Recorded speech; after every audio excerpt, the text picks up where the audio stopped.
अजीज दोस्तों नमस्कार। अजीज दोस्तों, ये जॉर्ज कार्लिन ने एक बड़ी पते की बात की है कि आप अपने जहन में ये बात रखें कि जो न्यूज़ मीडिया है ना, वो आज़ाद नहीं है। ये एक बुलेटिन बोर्ड है, पब्लिक रिलेशन फर्म है रूलिंग क्लास के लिए।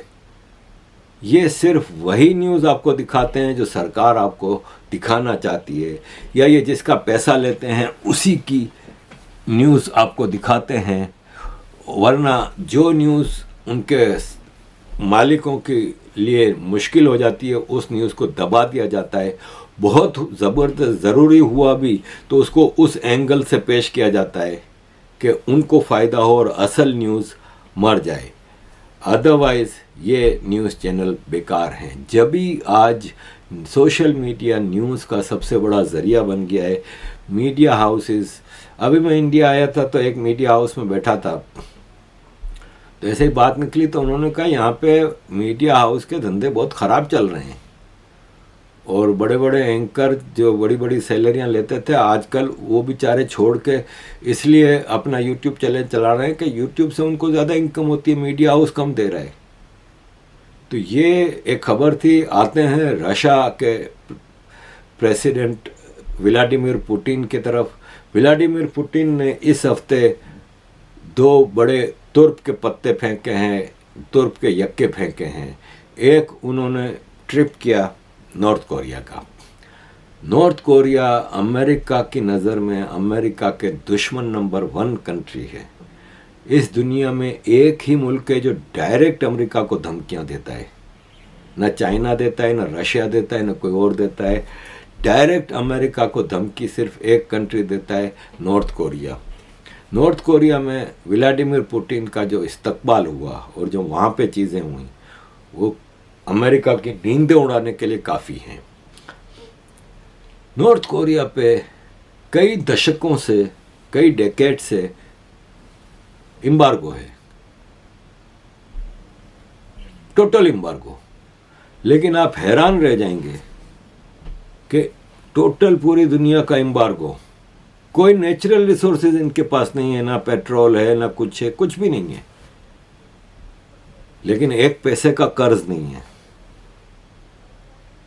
डेवलप्ड कंट्री की तरह उनकी लाइफ है उधर। वहाँ पे फ्रीडम ऑफ स्पीच नहीं है। वो मैं मानता हूँ डिक्टेटरशिप है, कोई इलेक्शन नहीं, कोई कुछ नहीं। जो किम भाई ने कह दिया बस वो वही रूल ऑफ लॉ है। डिक्टेटरशिप है, लेकिन वहाँ पे कोई पॉवर्टी नहीं है। वहाँ पे डेवलप्ड लाइफ है, सब आत्मनिर्भर है, सेल्फ रिलायंस है, सेल्फ अपने उनकी सारी चीज़ें हैं। अभी व्लादिमीर पुतिन गए 24 साल बाद, 24 साल पहले 2000 में ये गए थे और आज वो गए तो वो हैरान रह गए। उन्होंने कहा 24 साल में प्योंगयांग जो कि इनका कैपिटल है और नॉर्थ कोरिया कितना डेवलप हो गया भाई। इतना ज़बरदस्त डेवलपमेंट, इतना इंडस्ट्रियलाइजेशन। एम्बार्गो है, ज़ाहिर है पूरी दुनिया से कटे हुए, फिर भी अपने आत्मनिर्भर होकर अपना सारा सिलसिला चला रहे हैं। वहाँ पे कई चीज़ें हुई, इस्तकबाल हुआ, स्वागत ज़बरदस्त हुआ, सब कुछ हुआ। वो अपनी जगह जो एग्रीमेंट हुए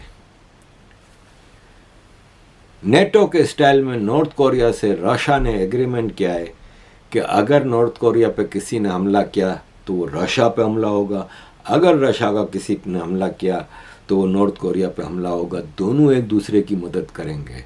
नॉर्थ कोरिया रशिया को लेटेस्ट वेपनरी देगा, रशिया नॉर्थ कोरिया को पेट्रोल देगा और जो ज़रूरत की चीज़ें हैं, अगर गंदम ये वो, दोनों बिल्कुल नेटो के स्टाइल में बहुत ज़बरदस्त एक एग्रीमेंट हुआ है जिसने अमेरिका की नींदें उड़ा दी।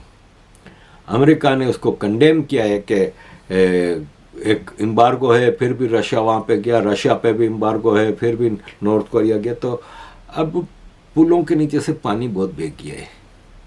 अब तुम्हारे एम्बार्गो को ना ईरान से कुछ असर पड़ा है, ना किसी और पे असर पड़ता है। अब तुम्हारी वो हैसियत रही नहीं है अमेरिका बहादुर ग्लोबल पावर की। ठीक है, आज भी तुम सबसे बड़ी पावर हो गए, लेकिन अब वो डिक्टेटिंग टर्म्स जो थी ना, जो तुम दुनिया के अकेले बदमाश थे, अब वो रहे नहीं हो तुम। व्लादिमीर पुतिन ने अच्छी एक सुलह दी थी, उसने कहा मैं यूक्रेन की जंग खत्म करने के लिए तैयार हूं, लेकिन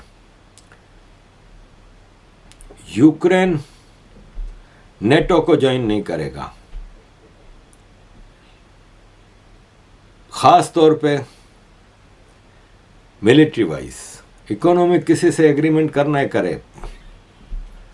4 इलाके जो हमने फतह किए हैं वो रशिया का हिस्सा रहेंगे, हमारे ऊपर सारी सैंक्शन हटाओ। ये सब मानते हो तो हम जंग खत्म करने को तैयार हैं। और जो अमेरिका ने कहा ना कि रशिया ने ये गलत किया, ये वो, तो उस पे पुतिन ने इन्फॉर्म किया कि नेटो के लोग जो हाईएस्ट लॉन्ग रेंज कैपेबिलिटी के हथियार F-16 हवाई जहाज और दूसरा हाईटेक वेपन दे रहे हैं ना रशिया पे हमला करने के लिए, तो फिर रशियन फेडरेशन भी इस तरह का कोऑपरेशन करेगा। नॉर्थ कोरिया के साथ हम कर रहे हैं और ये हमने साइन किया है आज दोनों मुल्कों की सिक्योरिटी के लिए। ये एक ख़तरनाक चीज़ है, अगर इसमें चाइना आ गया तो अमेरिका की तो मैया मर जाएगी।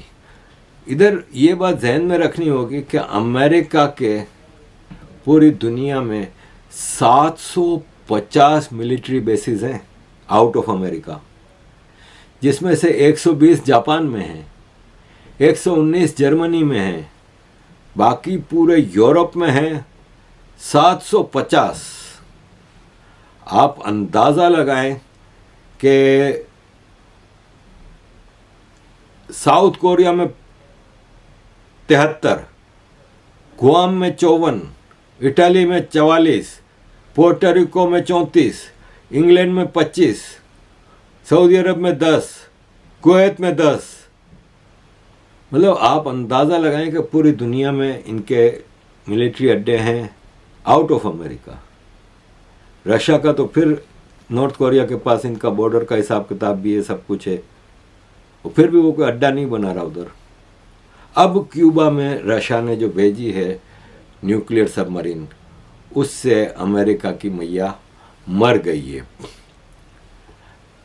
पुतिन ने कहा कि रशिया का एक भी फौजी रशिया से बाहर नहीं है, अमेरिका के फौजी पूरी दुनिया में हैं, पूरी दुनिया में अमेरिका के फौजी अड्डे हैं, हजारों माइल दूर अमेरिका से, ताकि वो दूसरे मुल्कों को कॉलोनाइज कर सके, उनके फैसले कर सके, इसलिए ये फौजी अड्डे रखे गए हैं। अजीज़ दोस्तों, पुतिन इस वक्त तुर्क के पत्ते खेल रहा है।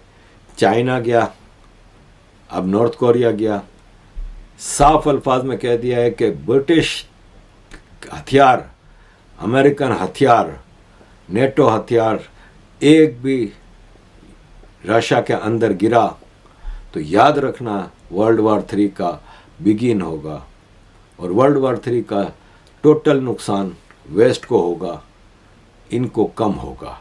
अजीज़ दोस्तों, इसके बाद बगैर किसी को बताए नॉर्थ कोरिया से निकल के पुतिन पहुंच गए वियतनाम।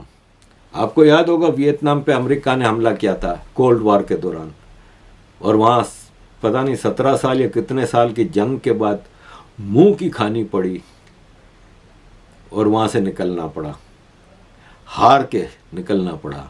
अफ़गानिस्तान से तो फिर इन्होंने ये क्या वो क्या, वियतनाम, और फिर वियतनाम ने जो तरक्की की, वियतनाम ने अमेरिका की तबाहियों के बाद, जो अमेरिका ने तबाहियाँ की थी, इसके बाद जो वियतनाम में डेवलपमेंट वर्क हुआ, जो वहाँ पे काम हुआ, वो अमेरिका के लिए शर्म की बात थी। लेकिन शर्म तो इनको आती नहीं ना। एक मिसाल है, ये खाली एक पिक्चर देख लेना, ये सारे वार क्रिमिनल्स हैं। ये अपने आप को most powerful people of the world कहते हैं। इसमें जॉर्ज बुश सीनियर है, जॉर्ज बुश जूनियर है, ओबामा है, क्लिंटन है, ये वार क्रिमिनल्स हैं। इन्होंने मिलियंस ऑफ लोग मारे हैं।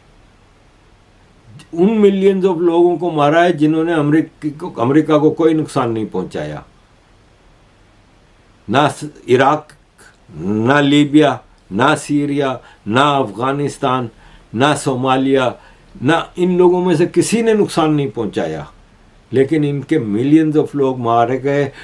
ट्रिलियंस ऑफ डॉलर का उनकी इकोनॉमीज को नुकसान पहुंचाया। Libya, Iraq world's most developed countries में से थे। मिडिल ईस्ट में सऊदी अरब और इमारात वगैरह में डेवलपमेंट आने से कई साल पहले इराक और Libya very well developed countries थे। जिस तरह सऊदी अरब इमारात में जॉब करने जाते हैं, उससे कहीं पहले से इराक और लीबिया में लोग जॉब करने जाते थे। एक्सीलेंट सोशल सिस्टम था। लीबिया का सोशल सिस्टम दुनिया में कहीं नहीं था। कोई बेघर नहीं था। बेघर से मतलब कोई किराए के घर में नहीं रहता था। शादी होती थी, सरकार पैसा देती थी घर लेने के लिए। शादी का बोनस अलग मिलता था। ऑयल की इनकम में से हर आदमी के अकाउंट में पैसा जाता था। Free health system, free education till university. यहाँ पे हम बैंक से लोन लेके हमारे बच्चे यूनिवर्सिटियों में पढ़ रहे हैं। लाख पाउंड की कर्जे में आ गई है मेरी बेटी, सिर्फ मास्टर्स के कर्जे तक। अभी पीएचडी के लिए और लेनी है। तो अजीज दोस्तों, ये सिस्टम थे, वो सब तबाह किए इन लोगों ने। ये वार क्रिमिनल्स हैं। और ये अमेरिका की इस्टेब्लिशमेंट है जो चलाती है चीज़ें। अमेरिका का प्रेसिडेंट तो अभी बाइडेन के हाल देख ले आप, इससे चला नहीं जा रहा। ये हाथ मिला रहा है,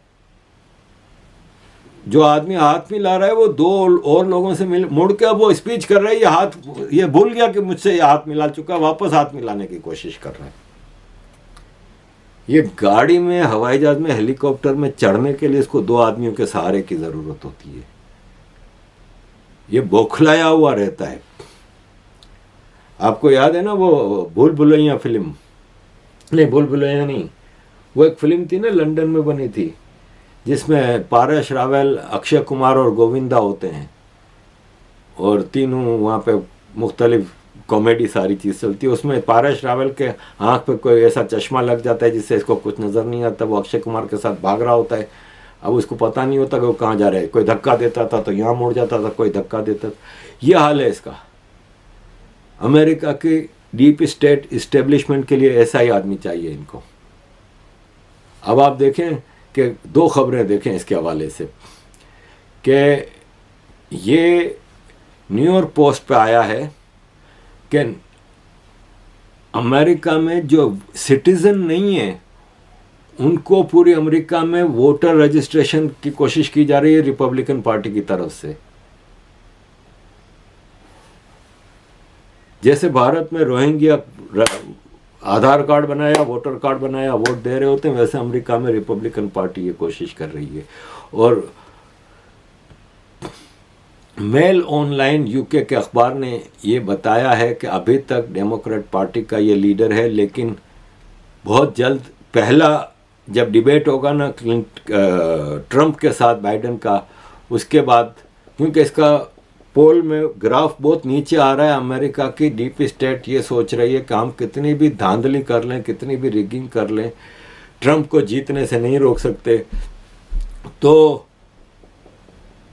क्लिंटन, ओबामा, पेलोसी और श्मूर, इन लोगों ने अब ये फैसला किया है कि अचानक बाइडेन की जगह किसी और कैंडिडेट को ले आएंगे ट्रंप के मुकाबले पे इलेक्शन लड़ने के लिए।